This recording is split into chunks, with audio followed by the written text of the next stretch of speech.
I welcome you to learn English. இங்கிலீஷில் பேசுகிறதுக்கு daily practice பண்ணணும். வெரைட்டியாக ப்ராக்டிஸ் பண்ணணும். ஒரே மாதிரி டைப்பில் ப்ராக்டிஸ் பண்ணக்கூடாது. இந்த வீடியோவில் ஒன் ஆஃப் த ப்ராக்டிசஸ் நான் ஒன்று சொல்கிறேன். அது என்னுடைய ஸ்டூடெண்ட்ஸ்க்கு நான் அப்ளை பண்ணி ரொம்ப எஃபெக்டிவான ரிசல்ட் கிடச்சிச்சு. ஸோ என்னோடய ஸ்டூடெண்ட்ஸ்க்கு நான் என்ன சொல்லுவேன் அப்படின்னா, ஒரு டாபிக் எடுத்துக்கணும். அந்த டாபிக் பற்றி ஃபியூ சென்டென்சஸ் 5 or 10 சென்டென்சஸ் சிம்பிளான சென்டென்சஸ் எழுதணும். எழுத வரலைனாலும் ட்ரை பண்ணி எழுதணும். இங்கிலீஷில் கிராமர் மிஸ்டேக் இருக்கும், அதெல்லாம் கண்டுக்கிறக்கூடாது. உங்களால் எவ்வளோ எழுத முடியுமோ அந்த டாபிக் பற்றி எழுதுங்க. தென் அவங்க எழுதின சென்டென்சஸை பார்க்காம, அதாவது அந்த சென்டென்சஸை மனப்பாடம் பண்ணாமல் அந்த சென்டென்சஸை அவங்களே சொல்லி பார்க்கணும். ஸோ அவங்க எழுதின சென்டென்சஸை தான் சொல்கிறாங்க, அதனால் ஈஸியாக சொல்ல முடியும். ஃபுல் சென்டென்சஸையும், அதாவது அவங்க எழுதின எல்லா சென்டென்சஸையும் சொல்லலைனாலும், ஆர்டராக சொல்லலைனாலும் ஏதோ ஒன்று அவங்களால சொல்ல முடியும். அந்த டாபிக் ரிலேட்டடாக சென்டென்சஸ் பேச முடியும். தென் ஃபர்ஸ்ட் டைம் சொல்லி முடிச்சுட்டு செகண்ட் டைம் ஸ்டார்ட் பண்ணணும். அதே டாபிக் பற்றி அதே வாக்கியங்களை திரும்ப சொல்லணும். இந்த தடவை சொல்கிறப்ப மொபைலில் ரெக்கார்ட் பண்ணணும். அவங்க சொல்கிற சென்டென்சஸை அவங்களே மொபைலில் ரெக்கார்ட் பண்ணணும். தென் அவங்க ரெக்கார்ட் பண்ணதை அவங்க கேட்கணும். ஓகே, அவங்க பேசுனதையே அவங்க கேட்கணும். ஸோ இப்படி கேட்குறதுனால எப்படி பேசியிருக்கோம், ஃபுல் சென்டென்ஸ் சொல்லியிருக்கோமா, சென்டென்ஸில் பேசுகிறப்ப எந்த இடத்துல திணறணும், எந்த இடத்துல வார்த்தை வரல, இன்கம்ப்ளீட்டான சென்டென்ஸ் வந்துச்சு, எல்லாமே தெரிய வரும். ஓகே, அகைன் அண்ட் அகைன் வேறு வேறு டாபிக்ஸில் இந்த மாதிரி ப்ராக்டிஸ் பண்ணுறப்ப கண்டிப்பாக ஒரு ஸ்டேஜில் நல்ல டெவலப்மெண்ட் தெரியும். ஸோ கேஷுவலாக உங்களால் ஃப்ளூயண்ட்டாக சொல்ல முடியும். ஒரு டாப்பிக்கில் சென்டென்சஸ், இங்கிலீஷ் சென்டென்சஸ் கேஷுவலாக உங்களால் பேச முடியும். கண்டிப்பாக இந்த ஸ்டெப்ஸ் ட்ரை பண்ணி பாருங்கள். நல்ல எஃபெக்டிவான மெத்தட். என்னுடைய ஸ்டூடெண்ட்ஸ்க்கு நான் அப்ளை பண்ணி நல்ல ரிசல்ட் கிடச்சிச்சு. இன்னும் வேறு என்னென்ன ஸ்போக்கன் இங்கிலீஷ் டெவலப் பண்ணுறதுக்கு என்னென்ன செய்யணும் இந்த வீடியோவில் பார்க்கலாம். I welcome you to this channel சென்டாக்ஸ். உங்களுடைய ஸ்போக்கன் இங்கிலீஷ் ஸ்கில் டெவலப் பண்ணுறதுக்கு வீடியோஸ் அப்லோட் பண்ணிட்டு வரேன். ப்ராக்டிஸ் பண்ணிட்டே இருங்க, கண்டிப்பாக டெவலப்மெண்ட் இருக்கும். To develop your spoken English skill to not do these 3. 3 விஷயங்களை நம்ம செய்யக்கூடாது. நம்மளுடைய ஸ்போக்கன் இங்கிலீஷ் ஸ்கில் நல்லா டெவலப் ஆகணும்னு நினச்சோன்னா ஒரு 3 விஷயங்கள், அதை செய்யக்கூடாது. கண்டிப்பாக நான் செய்ய மாட்டேன் அப்படிங்கிற உறுதியோடு நீங்கள் இருந்தீங்கன்னா உங்களுடைய ஸ்போக்கன் இங்கிலீஷ் ஸ்கில் டெவலப் ஆகும். எல்லாமே நம்ம எக்ஸ்பீரியன்ஸ் பண்ணது தான். ஹெசிடேஷன், தயக்கம், அடுத்தவங்க என்ன நினைப்பாங்க, ஏதாவது தப்பு வந்துச்சுன்னா என்ன செய்கிறது, பாதியில் சென்டென்ஸ் நின்றுச்சுன்னா என்ன செய்கிறது. பாதியில் சென்டென்ஸ் நிற்கத்தான் செய்யும். ஃபர்ஸ்ட் டைம் பேசுகிறப்ப, ஒரு லாங்குவேஜ் கற்றுக்கிறப்ப பாதியில் நிற்கத்தான் செய்யும். வார்த்தைகளுக்கு அர்த்தம் தெரியாது, அதுக்கு என்ன வார்த்தை வரும்னு கூட தெரியாது, அப்படி வரத்தான் செய்யும். ஓகே, எல்லாருக்கும் எடுப்புலே வந்துடாது. எப்படி சைக்கிளிங் பழகுறோம், சைக்கிளில் உடனே மேலே ஏறி உட்காந்து வேகமாக ஓட்டிடுறோமா, இல்லை கீழே விழுகிறோம். அது மாதிரி தான் ஒரு லாங்குவேஜ் லேர்ன் பண்ணுறப்ப மிஸ்டேக்ஸ் வரத்தான் செய்யும். So throw your hesitation. Practice பண்ணுறது, அதை போஸ்ட்போன் பண்ணுறது. ஸோ ப்ராக்டிஸ் இன்றைக்கி பண்ணுவோம், இன்றைக்கி 10 minutes பண்ணுவோம், இன்றைக்கி 1/2 hour பண்ணுவோம். ஆனால் 1 hour பண்ணுறதுக்கு பிளான் பண்ணியிருந்தோம், ஆனால் 1/2 hour போதும். நாளைக்கு 1.5 hours சேர்த்து பண்ணிக்கிறோம், நாளை கழித்து பண்ணிக்கிறோம். இந்த மாதிரி போஸ்ட்போன் பண்ணுறது. அடுத்து முக்கியமானது ட்ரான்ஸ்லேஷன். அப்படியே ட்ரான்ஸ்லேட் பண்ணுறது. நம்ம மைண்டில் என்ன நினைக்கிறோமோ அதை அப்படியே இங்கிலீஷில் ட்ரான்ஸ்லேட் பண்ணுறது. ட்ரான்ஸ்லேட் பண்ணி பேசுகிறது. எத்தனை தடவை நம்ம ட்ரான்ஸ்லேட் பண்ண முடியும்? ஒருத்தர் ஆப்போசிட்டில் ஒருத்தர் பேசுகிறாரு அப்படின்னா அதுக்கு நம்ம ஆன்சர் பண்ண போகிறோம். அதை தமிழில் ஃப்ரேம் பண்ணி அதை இங்கிலீஷில் நீங்கள் ட்ரான்ஸ்லேட் பண்ணுறதுக்குள்ளே டைம் ஆயிரும். ஸோ அந்த டிலே, ஓகே, அந்த ஃப்ளூயன்சி அந்த இடத்துல மிஸ் ஆகுது. So translation should not be done there. எந்த லாங்குவேஜ், எந்த ஒரு புது லாங்குவேஜ் மொழி கற்றுக்கிறணும் அப்படின்னாலுமே LSRW அப்படின்னு சொல்லுவாங்க. Listening, speaking, reading, writing. Okay, இந்த ஸ்கில்ஸில் நல்லா டெவலப் ஆகணும். ஒரு லாங்குவேஜை ரீட் பண்ணணும், கேட்கணும், யாராவது பேசுகிறத கேட்கணும், வாசிக்கிறத கேட்கணும், நம்ம ரீட் பண்ணணும், நம்ம பேசணும், சத்தமாக வாசித்து பேசணும், எழுதணும்.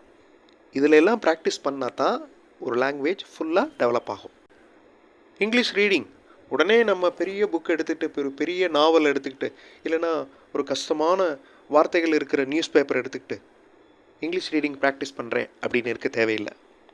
ஓகே, நார்மலாக நம்ம கவர்மெண்ட்டுடைய 6th ஸ்டாண்டர்ட்லேருந்து 10th ஸ்டாண்டர்ட் வரையும் இருக்கிற புக்ஸ் இங்கிலீஷ் புக் இருக்குது, அது போதும்.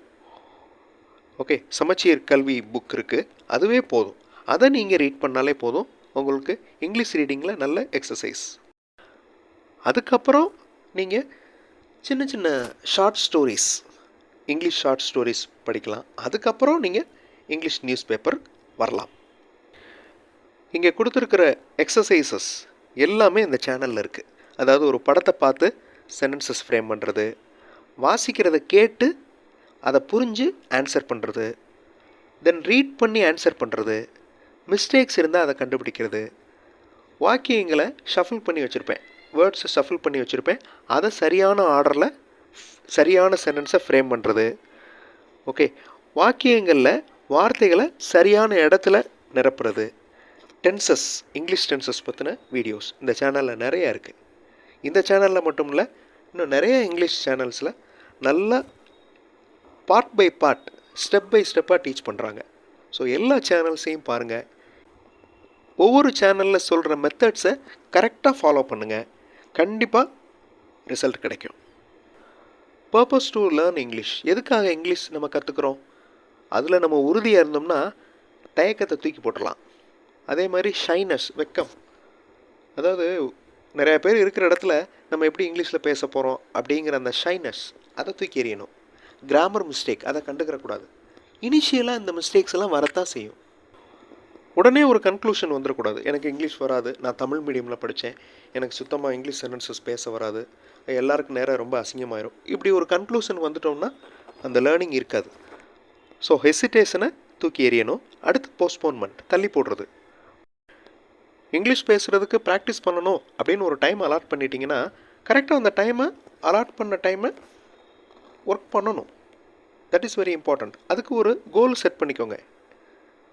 நீங்கள் என்ன ஒர்க் பண்ணுறீங்களோ, என்ன ப்ராக்டிஸ் பண்ணுறீங்களோ அதை ரெக்கார்ட் பண்ணிக்கோங்க. நீங்கள் ரெக்கார்ட் பண்ணி எழுத எழுத உங்களுக்கு ஒரு கான்ஃபிடன்ஸ் வரும். ஸோ இவ்வளோ ப்ராக்டிஸ் நம்ம பண்ணியிருக்கோம் அப்படின்னு.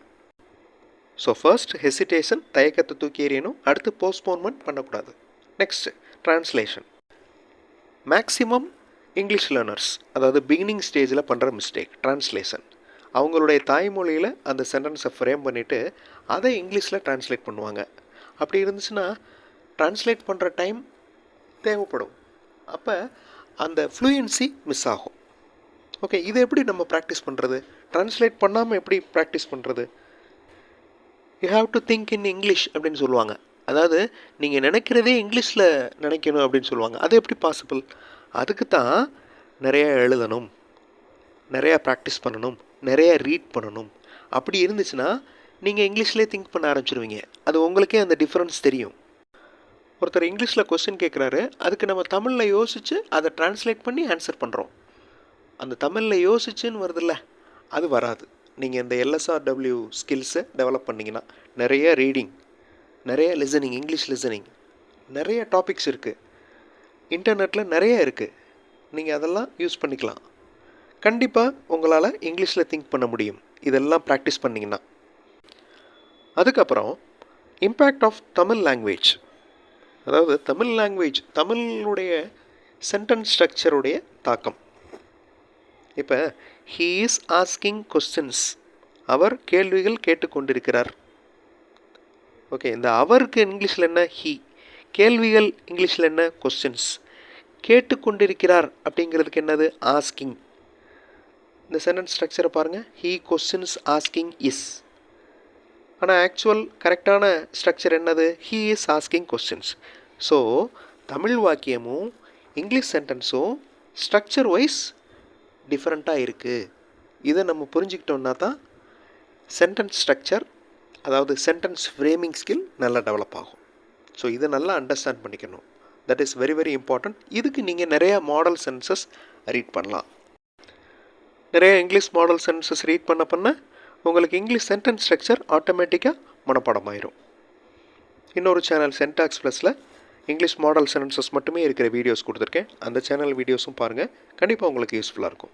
So hesitation, postponement, translation. இந்த மூணையும் அவாய்ட் பண்ணுங்கள். ப்ராக்டிஸ் பண்ணுங்கள்.